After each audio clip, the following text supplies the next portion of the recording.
Honda means reliable. That's the rule. Buy the Wing badge, skip the headaches, ride forever.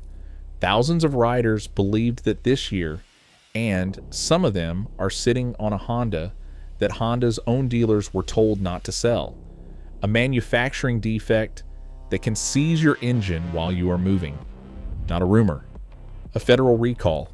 In this video, I am giving you the 4 Hondas to avoid in 2026 and the 6 that are genuinely worth your money.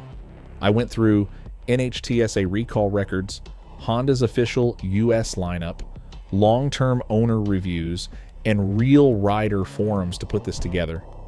Not spec sheets, not press releases. What owners are actually reporting after miles on these bikes. What federal safety agencies are flagging.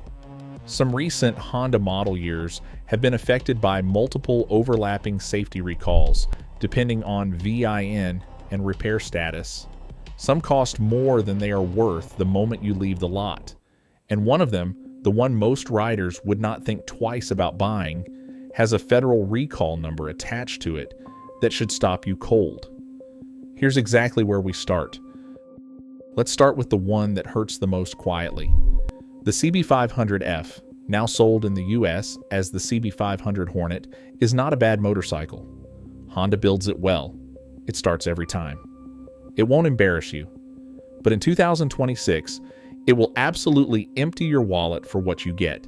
It starts at $5,899. For $2,100 more, you can buy Honda's own CB750 Hornet e-clutch. 3 preset ride modes, plus 2 rider programmable user modes. A bidirectional quick shifter, a slipper clutch, Bluetooth, a proper TFT display, more power, more technology, more equipment. Honda built a better version of this idea and put it on the same showroom floor. The CB500 Hornet exists in 2026 as a reminder that badge loyalty without research is just expensive loyalty. If you're shopping in this price range, you owe it to yourself to walk 10 feet to the right and look at what else is on that floor. The Gold Wing is a legend. Nobody disputes that. But here's what Honda didn't put in the brochure. In October 2024, Honda recalled 18,196 Gold Wing motorcycles in the United States alone. Models from 2018 through 2021. The reason? A faulty primary drive gear bolt on the crankshaft. If that bolt fails while riding, the engine may stall or lock unexpectedly, increasing crash risk. Honda issued a stop sale notice. Dealers were told to hold inventory. And here's where it gets worse. Riders on owner forums started reporting transmission failures after the recall repair was done. The fix created a new problem. Some of them took their bikes in running and got them back broken. Now add this.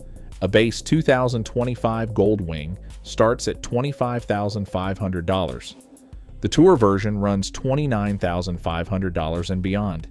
And the 2026 Gold Wing Tour weighs 845 pounds fully fueled, or 847 pounds for the Tour Automatic DCT. 845 pounds. That's not a motorcycle you maneuver. That's a motorcycle you commit to. One slow speed tip, and you're looking at damage, injury, or both.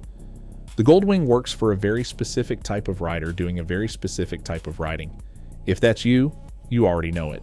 But if you're considering one because it's a Honda, and Hondas are reliable, that bolt recall and those owner reports deserve your full attention before you sign anything.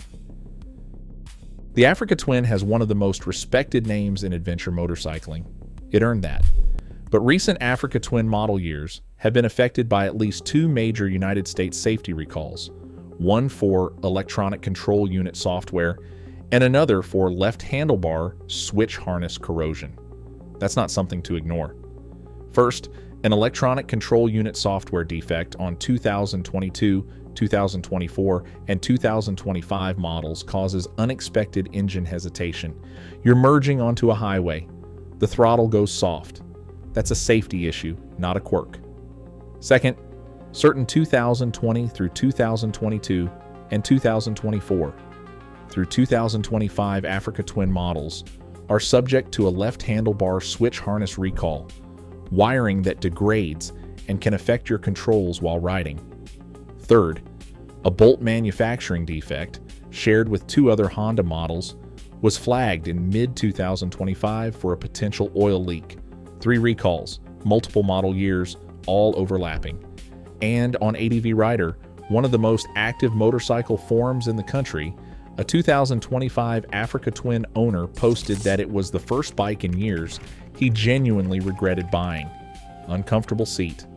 Annoying startup warning messages you have to confirm every single time. A bike that treats you like a liability instead of a rider. The deeper problem is the price.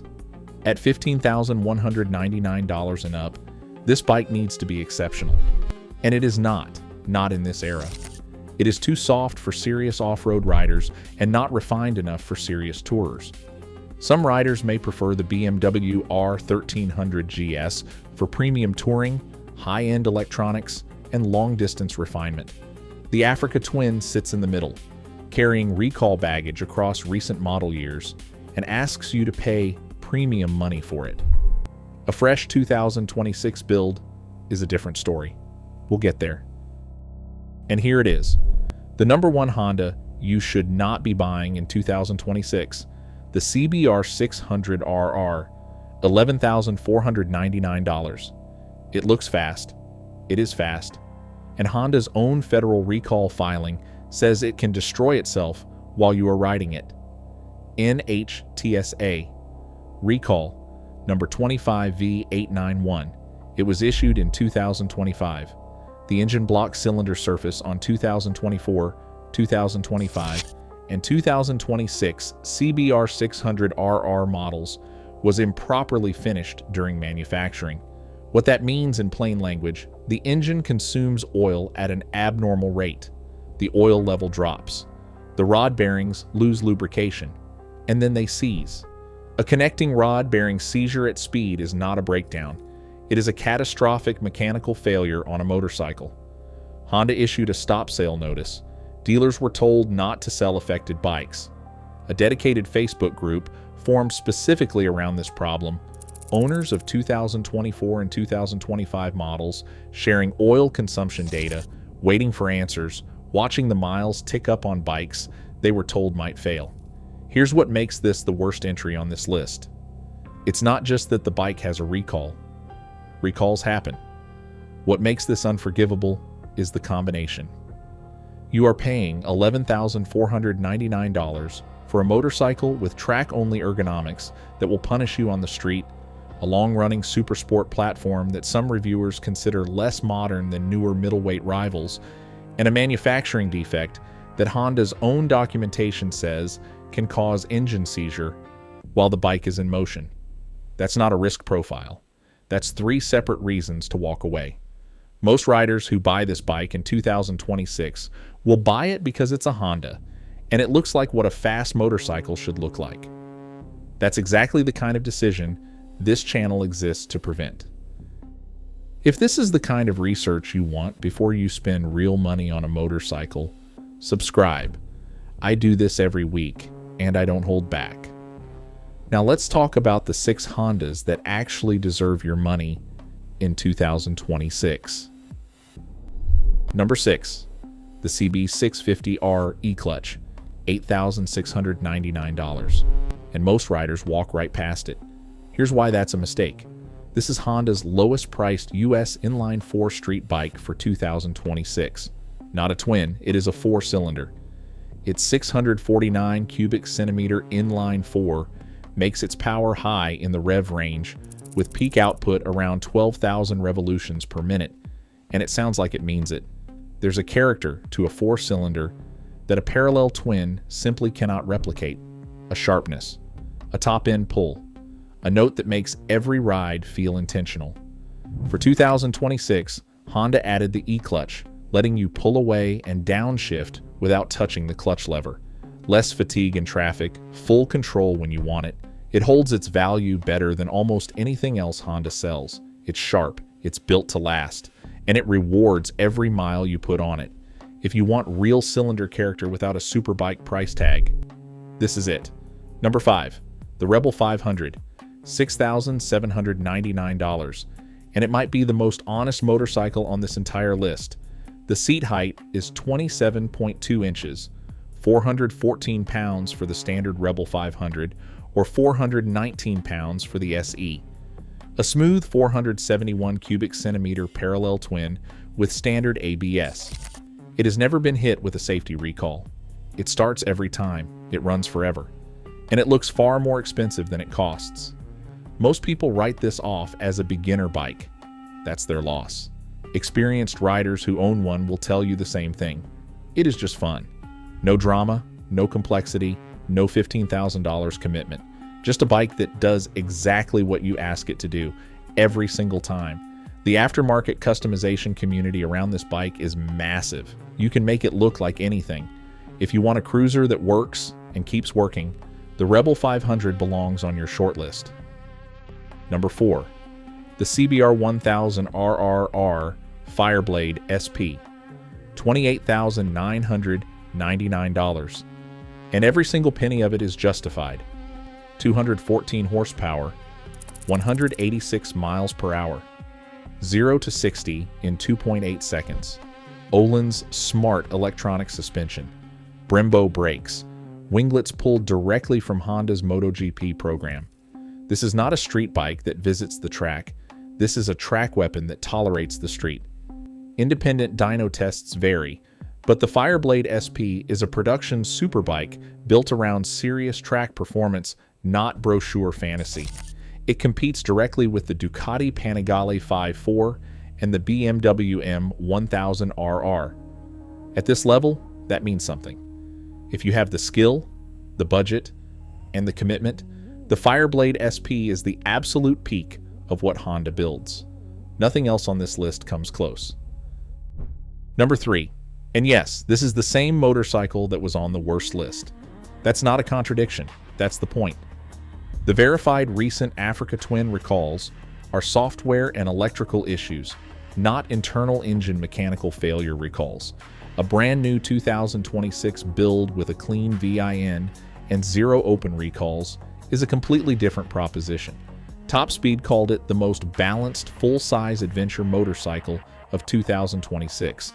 Owners who do not have recall issues consistently describe it as reliable, versatile, and genuinely fun to ride. The 1,084 cubic centimeter parallel twin sounds incredible and pulls strong from low revs. At roughly 45 pounds lighter than a BMW R 1300 GS, you feel every one of those pounds the moment you throw it into a corner. The optional DCT remains one of the Africa Twin's signature advantages. The Adventure Sports ES with semi-active suspension is a serious machine. Buy it new, verify the VIN, then ride everything. Number 2. The XL750 Transalp E-Clutch, $10,199. And if you're shopping for a middleweight adventure bike in 2026, this is the one most riders are sleeping on. Revzilla ranked it the #1 motorcycle overall on their entire daily rider leaderboard, not the #1 adventure bike.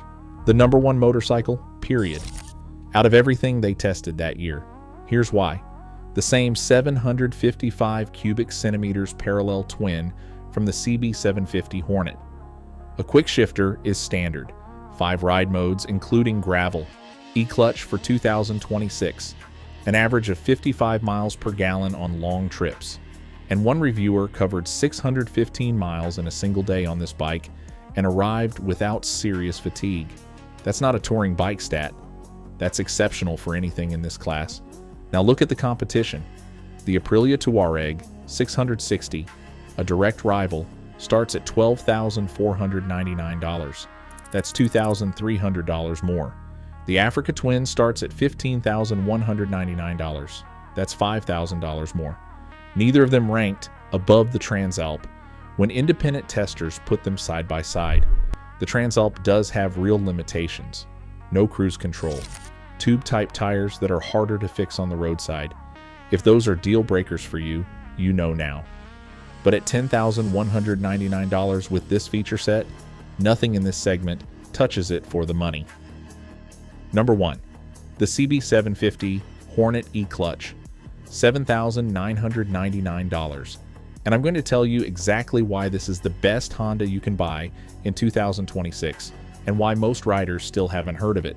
Revzilla tests motorcycles professionally, long-term, real-world, back-to-back comparisons.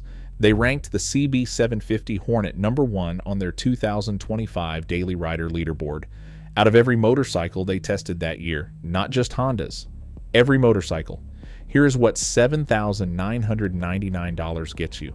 A 755 cubic centimeter parallel twin with a 270-degree crank that sounds and feels nothing like a bland commuter engine. 3 preset ride modes: rain, standard, sport, plus 2 fully customizable user modes you set yourself. A bidirectional quick shifter that works both up and down the gearbox. A slipper clutch. A 5-inch TFT display. Bluetooth connectivity through Honda's RoadSync app. And for 2026, the e-clutch system is now standard, the same electronic clutch technology Honda has been rolling out across its best models. The bike weighs 422 pounds. The seat height is 31.3 inches. Those two numbers matter because they mean almost any rider can throw a leg over this motorcycle and feel immediately at home. Now look at what you are competing against at this price. The Yamaha MT-07, great bike, but it costs more and comes with less technology. The Kawasaki Z650, cheaper, but significantly less power and fewer features. The Suzuki GSX-8S, over $1,000 more expensive. The CB750 Hornet does not just compete in this segment, it wins it on value, and it is not particularly close. There are no active recalls on this motorcycle. No identity crisis, no it depends on the year.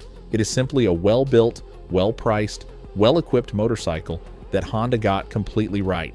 Some bikes exist to make a statement. Some exist to win magazine comparisons.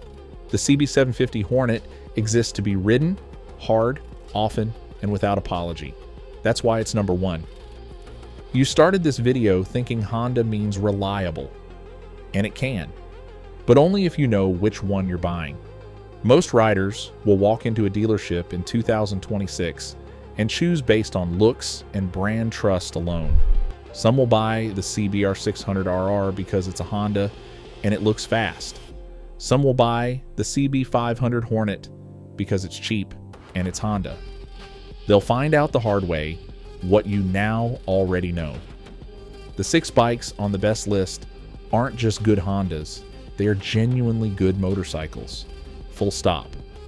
The 4 on the worst list aren't bad because Honda is bad.